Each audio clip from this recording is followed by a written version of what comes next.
Salmo 121, cântico de romagem, Deus, o fiel guarda dos homens. Leiamos mais uma vez, eu farei a leitura, os irmãos acompanhem no coração, escutando atentamente a palavra de Deus. Salmo 121. Elevo os olhos para os montes, de onde me virá o socorro? O meu socorro vem do Senhor que fez o céu e a terra. Ele não permitirá que os teus pés vacilem, não dormitará aquele que te guarda. É certo que não dormita nem dorme o guarda de Israel. O Senhor é quem te guarda, o Senhor é a tua sombra à tua direita. De dia não te molestará o sol, nem de noite a lua. O Senhor te guardará de todo mal, guardará a tua alma. O Senhor guardará a tua saída e a tua entrada, desde agora e para sempre. Queridos, o Salmo 121 é o segundo da coleção chamada Salmos de Romagem, que são uma espécie de saltério dentro do livro dos Salmos. É o salmo que vai do 120 até o 134. Estes salmos formam uma coleção de hinos que eram para ser cantados pelos peregrinos judeus quando eles se dirigiam a Jerusalém, pelo menos uma vez por ano, para o templo que ficava no Monte Sião, para participar de uma das três grandes festas dos judeus. Então, durante a caminhada, que às vezes podia durar dias, esses peregrinos judeus que vinham de cidades ali da Palestina e de fora da Palestina, eles caminhavam em direção a Jerusalém e entoavam estes salmos. E estes salmos falam de muitas experiências que eles passavam e que nós passamos também. Fala de tristeza, de alegria, há salmos de confissão de pecado, há salmos que falam de esperança, como nós vimos no domingo anterior. O Salmo 120 fala sobre como lidar com a calúnia e a mentira quando nos acusam falsamente. Essa coleção de salmos era muito querida de grandes homens de Deus através da história. E eu tenho certeza que a exposição destes salmos trará também conforto, orientação e sabedoria para nós que estamos na nossa peregrinação, caminhando para Jerusalém celestial e passamos por tantos perigos, desafios altos e baixos. Tem dia que chove, tem dia que não chove, tem dia que tem que subir uma ladeira, tem dia que o caminho está plano, tem momentos difíceis, vales, montes. A nossa caminhada é marcada por dificuldades e estes salmos então nos lembram de como Deus deseja lidar conosco no meio dessa nossa peregrinação. O Salmo 121 nos lembra que nós devemos buscar o socorro de Deus em toda e qualquer situação que nós enfrentarmos aqui em nosso caminho nesse mundo. Vamos começar com a pergunta do salmista, está aí no verso 1. Ele pergunta: de onde me virá o socorro? De onde me virá o socorro? Essa pergunta era muito pertinente porque havia muitos perigos no caminho do peregrino até chegar em Jerusalém. Havia perigo de salteadores e ladrões que ficavam esperando aquela época do ano exatamente para fazer o arrastão. Então, assaltavam os peregrinos e levavam os seus pertences, quando não a sua própria vida. Havia animais selvagens como leões e ursos no caminho também. Às vezes o caminho era íngreme e montanhoso, dependendo de onde ele vinha. Ele tinha que atravessar uma cordilheira que ficava mais ao norte de Jerusalém, onde o caminho era pedregoso, era sujeito a deslizamento de pedras e rochas. E durante o dia, dependendo da época do ano, o sol era muito escaldante, o sol da Palestina, muito forte. E as noites extremamente frias também. Havia perigos de dia e havia perigos de noite. Então o peregrino a caminho de Jerusalém, o homem temente a Deus, vulnerável, com sua mulher, seus filhos e levando animais para serem sacrificados, muita bagagem, ele então sente a sua vulnerabilidade, a sua fraqueza. Então ele pergunta: de onde virá o meu socorro? Eu preciso de ajuda, eu não consigo fazer essa viagem sozinho, não conseguirei se eu não receber ajuda. Quem poderia socorrê-lo então em meio a tantas tantas dificuldades. E ele faz essa pergunta depois de ele levantar os olhos para os montes. Elevo os olhos para os montes e pergunto: de onde virá o socorro? Ou seja, ele faz essa pergunta a si mesmo depois dele ter levantado os olhos para os montes.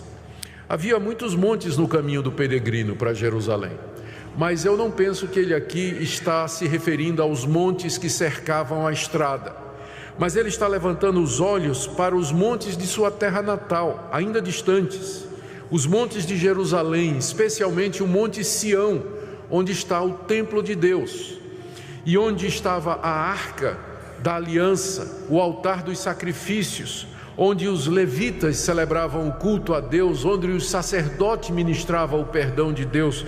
É para lá, para aquele monte que ele está levantando os olhos, para os montes de Israel, particularmente o Monte Sião, onde está o templo de Deus, símbolo da sua presença. E ele levanta os olhos para Sião e há uma súplica, há um pedido silencioso àquele que habita em Sião, àquele que habita nos montes de Jerusalém. Então essa expressão aqui, eleva os meus olhos para os montes, é uma expressão é um pedido de socorro ao Deus que habita no Monte Sião, o Deus que escolheu Jerusalém para ser o local da sua habitação. É para lá que ele eleva os seus olhos e é de lá que ele espera o socorro, como ele diz logo em seguida. A resposta dele vem no verso 2. Ele pergunta no verso 1: de onde virá o meu socorro? À medida que ele eleva os olhos lá para os montes de Jerusalém. E a resposta então está no verso 2: o meu socorro vem do Senhor que fez o céu e a terra. Ou seja, ele sabe que o seu socorro não está na companhia de quem ele viaja. O socorro dele não está na companhia de outros homens, nas armas que eles estão levando para se defender, em algum tipo de equipamento. Não, a confiança dele e o socorro dele está exclusivamente no Senhor que fez os céus e a terra.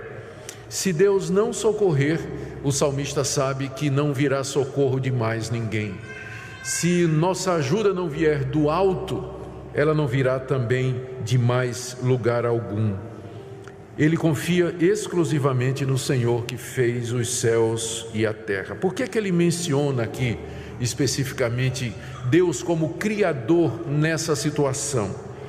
A resposta é simples: Deus fez os céus e a terra, portanto ele domina sobre as circunstâncias, ele é Senhor de toda a criação. Nenhuma criatura tocará no salmista sem a permissão de Deus, e esse Deus usará todas as criaturas que ele quiser para proteger o salmista. As dificuldades que vão acontecer no mundo do qual Deus é Senhor. O socorro do salmista está no Deus que fez todas as coisas, os céus, a terra, o mar, que criou os ursos, os leões, que criou as montanhas, os vales, que criou a raça humana. É nele que está o seu socorro, e ele lembra disso. Deus é quem o socorre, mas especialmente o Deus que fez os céus, a terra e o mar. E ele não somente criou todas as coisas, mas ele também preserva todas as coisas, ele mantém todas as coisas, ele nos acompanha, ele está conosco. Daí a esperança dele no verso 2: o meu socorro vem do Senhor que fez o céu e a terra. E aqui ele descansa o coração dele diante de todos aqueles perigos. Em seguida, do verso 3 até o verso 8, ele dá uma explicação do que é que Deus faz para socorrer o seu povo aqui nesse mundo. E aqui a gente não sabe direito no Salmo o que é que aconteceu aqui. Aqui pode ser uma resposta de Deus. Ele pergunta: de onde me virá o socorro? A resposta é: o meu socorro vem do Senhor que fez os céus e a terra. E aí Deus começa a falar com ele no verso 3: o Senhor que fez os céus e a terra, eu não permitirei que o teu pé vacile, vou te guardar de todo mal. Pode ser uma resposta de Deus, ou pode ser de repente que ele fez a pergunta: de onde virá o meu socorro? E aí de lado o companheiro dele começa a dizer para ele: olha, ele não deixará que o teu pé vacile, ele vai te guardar de todo mal, vai guardar a tua entrada, vai guardar a tua saída. Ou, mais provavelmente, isso aqui é uma explicação que ele está dando para ele mesmo. Ele olha para os montes: de onde virá o meu socorro? O coração dele diz: meu socorro vem de Deus, que fez os céus e a terra. E aí ele pensa: mas como é que Deus vai me guardar aqui nesse mundo? Que tipo de proteção e de socorro Deus vai me dar aqui nesse mundo? E aí então ele começa a falar consigo mesmo, ele começa a se assegurar de que Deus haverá de protegê-lo. Isso aqui, gente, não é repetição e também não é pensamento positivo, não é?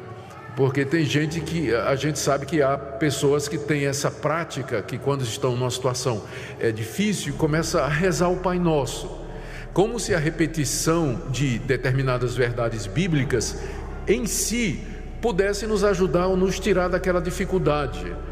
O que o salmista faz aqui, ele fala com ele mesmo. Ele já sabe que o socorro dele vem do Senhor que fez os céus e a terra. E aí ele começa a pregar para ele mesmo. E essa pregação que ele vai fazer aqui, de que Deus o guarda disso, daquilo, nessa situação e naquela, é resultado das promessas que ele já conhece. É resultado da história do seu povo, que ele lembra. Quem é Deus? O que é que Deus fez? E qual é o poder de Deus disponível para socorrê-lo e para ajudá-lo? E aqui você vai ter esse resumo dessas promessas que Deus fez e faz ao seu povo, de guardá-lo em todo o tempo. São 4 promessas, na verdade, que você vê em seguida, né? Depois dele dizer Deus é quem me socorre, são 4 promessas desse Deus feita em socorro do seu povo. Em primeiro, está aí nos versos 3 e 4, Deus promete que vai guardá-lo em todo lugar. Veja o que diz o verso 3 e 4: Deus não permitirá que os teus pés vacilem, não dormitará aquele que te guarda, é certo que não dormita nem dorme o guarda de Israel. Como eu disse, o caminho era longo e o caminho era variado. Tinha hora que era subida, tinha hora que era descida, tinha hora que o caminho era pedregoso, tinha hora que passava por campinas. Deus está dizendo para ele: onde quer que você esteja no caminho, eu não vou permitir que você tropece, eu vou guardar o teu pé, eu vou fortalecer os teus pés no caminho, para que você não tropece em momento algum. Está aí nos versos 3 e 4. E Deus diz: eu não vou nem cochilar, eu vou ficar atento, eu não vou dormir e eu não vou nem cochilar, mas os meus olhos estarão abertos sobre você durante o caminho. Em todo lugar que você for, eu estarei vigiando, eu estarei olhando. Veja o que diz aí no verso, final do verso 3: não dormitará. Dormitar é cochilar, não é? Aquela cochilada que a gente dá às vezes. Não cochilará aquele que te guarda, e não cochila nem dorme o guarda de Israel. Deus não somente promete que vai firmar os pés dele para que ele possa caminhar em todo o terreno, mas diz que vai fazer isso com atenção. A gente sabe que um vigia que cochila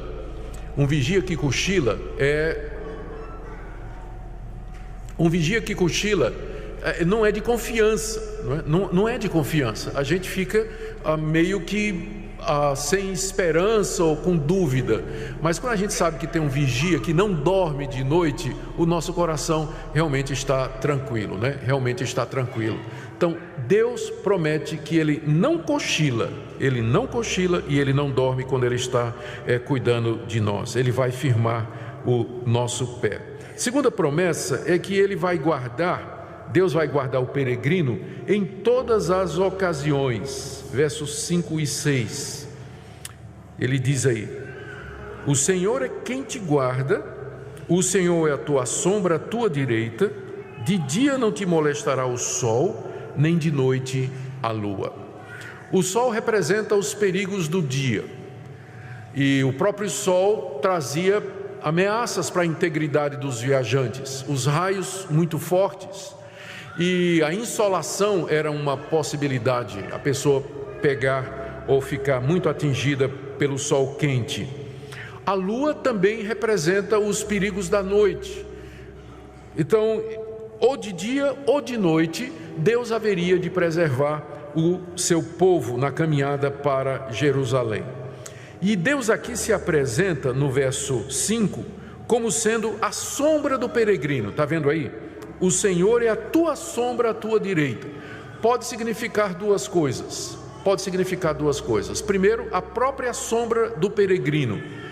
Aonde a gente vai, a nossa sombra vai. Eu estava vendo um vídeo na internet, acho que semana passada, de uma criança que descobriu a sombra. Acho que tinha uma menina, devia ter uns 2 anos, né? Ou 2 ou 3 anos. Eu tinha dito que eu não ia dizer que era uma menina, para não pensar que é preconceito. Mas a menina, o pai filmou a hora que ela viu a sombra e ela se assustou e saiu recuando e a sombra acompanhando. Ela olhou e começou a correr, né? E a sombra atrás, né? Aí a menina ficava olhando para onde ela ia, a sombra estava, até que ela começou a berrar desesperadamente, né?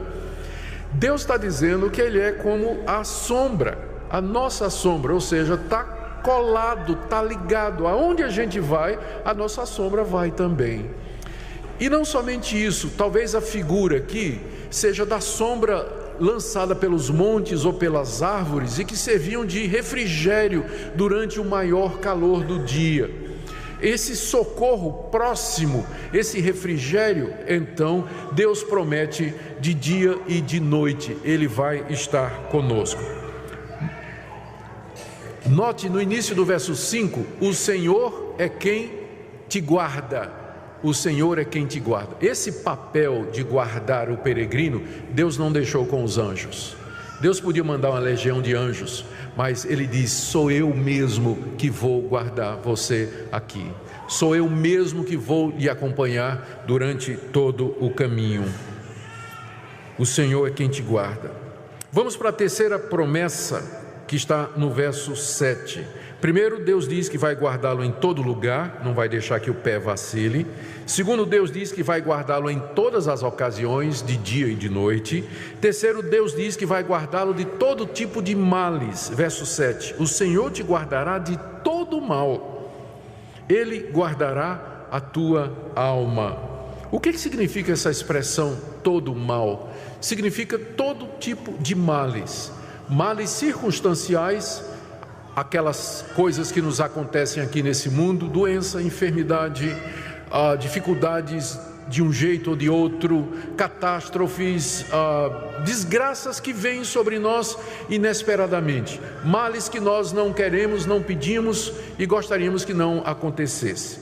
Deus promete nos guardar destas coisas. Não quer dizer que elas nunca vão nos acontecer, mas que Deus não vai permitir que estes males nos levem ao mal maior, que é perdermos a nossa alma. Porque veja o que Ele diz em seguida: Ele vai te guardar de todo o mal, Ele guardará a tua alma. Então, o pior mal que pode haver é você perder a sua alma. Aqui nessa vida nós passamos por muitas dificuldades. Nenhum peregrino está isento disso. O que Deus promete é que Ele vai usar essas dificuldades e esse sofrimento e essas angústias que nós passamos aqui para nos santificar e nos firmar na sua verdade e nos firmar na sua palavra. Ele guardará a nossa alma. Ele guardará a nossa alma. Muito bem. Vamos para o final então, queridos. Eu queria... A quarta promessa está no verso 8. O Senhor guardará a tua saída e a tua entrada desde agora e para sempre. A promessa então é que Deus vai nos guardar aqui e para sempre. A expressão saída e entrada, Ele vai guardar a tua saída e a tua entrada, pode exatamente representar, em primeiro lugar, se referir à saída dele lá da sua cidade, o caminho todo até a entrada em Jerusalém. Ou seja, durante o percurso, o tempo todo, Deus vai guardá-lo, Deus vai protegê-lo e Deus vai estar com ele. E não somente aqui, na entrada e na saída, ou na saída e na entrada, mas desde agora e para sempre. Deus promete guardar e proteger o seu povo. Gente, eu quero concluir com uma observação. Por que Deus promete isso? porque Ele não tem nenhuma obrigação de nos proteger. Ele não tem nenhuma obrigação de proteger. Mas, na verdade, a chave para nós entendermos essa promessa de Deus e a confiança do salmista está no verso 4. Quando no final do verso 4, nós lemos que Ele é o guarda de Israel. E aqui essa expressão nos leva para a doutrina da aliança. Israel era o povo da aliança. Deus havia escolhido a nação de Israel de todas as demais nações para ser o Deus daquele povo e para que aquele povo fosse o povo do seu louvor e para a sua glória. Deus deu a sua lei, Deus deu a sua aliança, o culto, Deus fez as promessas à nação de Israel. De todas as nações da terra, aquela era a nação escolhida por Deus. Deus tinha um pacto com aquela nação. Por isso Ele é o guarda de Israel. Ele guarda não somente a nação, mas todo o seu filho, todo membro da nação de Israel ali dentro da aliança. Nós somos os descendentes de Israel. A igreja é a continuação espiritual da nação de Israel. Deus tem com a igreja um pacto, uma aliança firmada no sangue de Cristo, não no sangue de animais, como foi feito na antiga aliança, mas o sangue do Cordeiro derramado na cruz. Então nós somos o povo da aliança. Deus é o nosso Deus. Ele prometeu nos salvar, nos abençoar, nos guiar, nos proteger, nos perdoar, nos dar um novo céu e a nova terra onde habita a justiça. Somos o povo de Deus. Por isso essas promessas são seguras, por causa da aliança de Deus conosco, feita com o sangue precioso de Jesus. Porque não fora o sacrifício de Cristo e o seu sangue, Deus não tinha nenhum compromisso conosco. O sol nos molestaria de dia, a lua nos molestaria de noite, o nosso pé vacilaria, nós seríamos malditos na saída e malditos na entrada. E a nossa peregrinação aqui não seria rumo a Jerusalém celestial, mas ao inferno eterno e ao sofrimento indizível por causa dos nossos pecados. Mas por causa de Cristo e do que Ele fez na cruz, Deus se oferece a nós dizendo: eu sou o teu guarda, eu sou o teu socorro, eu não vou nem cochilar olhando para você, eu vou guardar você o tempo todo, em todas as situações, eu vou guardar a tua alma, eu vou te preservar até aquele grande dia. Portanto, queridos, nós não podemos ter outra aplicação desse salmo a não ser essa. Olhemos para os montes, olhemos agora para o Monte do Calvário. Esse é o monte para onde a gente olha agora, não o Monte Sião, mas para o Monte do Calvário, onde o nosso Salvador foi levantado por nós. E nós perguntamos: de onde virá o meu socorro? O meu socorro vem daquele que morreu por mim na cruz, ressuscitou ao terceiro dia, está sentado à direita de Deus Pai Todo-Poderoso, de onde virá para julgar os vivos e os mortos. É Ele em quem está a minha confiança, é nele em quem eu coloco a minha esperança, e é nele em quem eu espero, de dia e de noite, em qualquer caminho, em todas as situações, que Ele guarde a minha alma. Dificuldades virão, mas o meu socorro sempre estará presente. Ele não vai permitir que eu seja tentado mais do que eu possa suportar. Ele não vai permitir que Satanás quebre o meu relacionamento com Ele. E nós podemos dizer como o apóstolo Paulo: quem nos separará do amor de Deus? Nem anjos, nem a vida, nem a morte, nem principados, nem potestades, nem coisas do presente, nem do porvir, nada poderá nos separar do amor de Deus em Cristo Jesus. Que essa seja a sua esperança nessa manhã, que você alegre o seu coração, que você cultue a Deus de todo o coração, louve a Deus e eleve os olhos para os montes. O meu socorro vem do Senhor, que não somente fez os céus e a terra, mas me deu o seu Filho para ser o meu Salvador. Amém? Oremos. Senhor, que privilégio para nós, que alegria indizível e cheia de glória, sabermos que Tu és o guarda de Israel, do Israel espiritual, da Tua igreja, do Teu povo, de saber que estas promessas grandiosas chegam a nós na mediação do Teu Filho Jesus Cristo, que naquele monte levou sobre si a nossa condenação, derramando o sangue da aliança, a nova aliança, que nós celebramos na ceia e lembramos todo dia. Eu oro, Senhor, pelo Teu povo aqui presente, que o Senhor queira lhe trazer conforto, descanso e renovação. Que o Senhor abençoe aquele que sofre, que está ansioso, preocupado, angustiado. Ó Deus, que os seus olhos se levantem e eles possam olhar para o alto e descansar em Ti. É o que nós te pedimos por amor de Jesus. Amém.